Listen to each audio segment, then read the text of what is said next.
Malkajgiri parliament నియోజకవర్గం BJP అభ్యర్థి ఈటెల రాజేందర్ ప్రచారం జోరుగా సాగుతోంది. ప్రతి అసెంబ్లీ సెగ్మెంట్ లో అన్ని వర్గాల ప్రజల సంఘాలతో ఆత్మీయ సమ్మేళనం ఏర్పాటు చేయడంతో పాటు రోడ్ షోలో మరియు కార్నర్ మీటింగ్ లో పాల్గొంటూ బీజేపీని గెలిపించి మూడోసారి మోదీని ప్రధానిగా చేయాలంటూ విజ్ఞప్తి చేస్తున్నారు.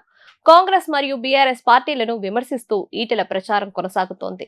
ప్రతి చోట కూడా బీజేపీని ప్రజలు బ్రహ్మరథం పడుతూ ఉన్నారు. దేశంలో మూడోసారి బీజేపీ అధికారంలోకి రావడం, ప్రధాని నరేంద్ర మోదీ హ్యాట్రిక్ సాధించడం ఖాయమంటూ ఈటెల చాలా నమ్మకంగా కనిపిస్తున్నారు. ప్రచారంలో భాగంగా ఈటెల రాజేందర్ నేడు ఉప్పల్ నియోజకవర్గంలోని రామంతపూర్ లో రోడ్ షో, ఫిర్జాదిగూడ కూర్మ సంఘం నాయకులతో ఆత్మీయ సమ్మేళనం, మల్కాజ్గిరిలో బైక్ మెకానిక్స్ అసోసియేషన్ వాసులతో ఆత్మీయ సమ్మేళనం, బోడుప్పల్ వివేకానంద నగర్ వాసులతో బ్రేక్ఫాస్ట్ మీటింగ్ లో ఈటెల రాజేందర్ పాల్గొన్నారు.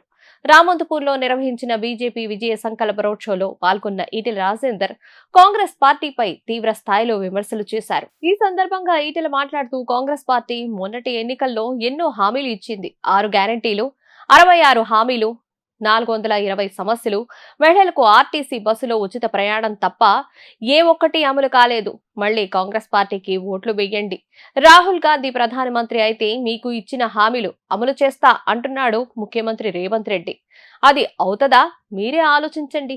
IT corridor, industrial corridor, underground drainage, అంతమవుతున్న చెరువులు, సిమెంట్ రోడ్లు, పేదలకు సొంతింటి కల ఇవన్నీ నెరవేర్చే శక్తి, అధికారం బీజేపీకి మాత్రమే ఉంది.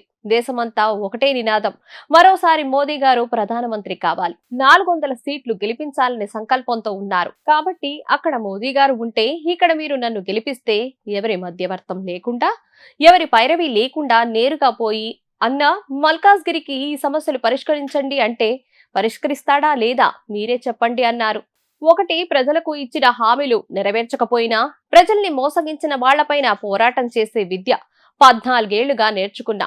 మన ప్రభుత్వమే వస్తుంది కాబట్టి ప్రజల సమస్యలు తీర్చే దాంట్లో నేనే ముందుంటా కాబట్టి ఈసారి కమలం పువ్వు గుర్తుకు ఓటేసి గెలిపించి మరోసారి ధర్మాన్ని, న్యాయాన్ని, సనాతన సాంప్రదాయాన్ని, స్వేచ్ఛని, అభివృద్ధిని కాపాడుకోవాలని చెప్పి విజ్ఞప్తి చేస్తున్నాను. అప్పట్లో విపక్షాలు దేశం విచ్ఛిన్నమవుతుందని, అల్లకల్లోలమవుతుందని, అధోగతి పాలవుతుందని ఆరోపణలు చేశాయి.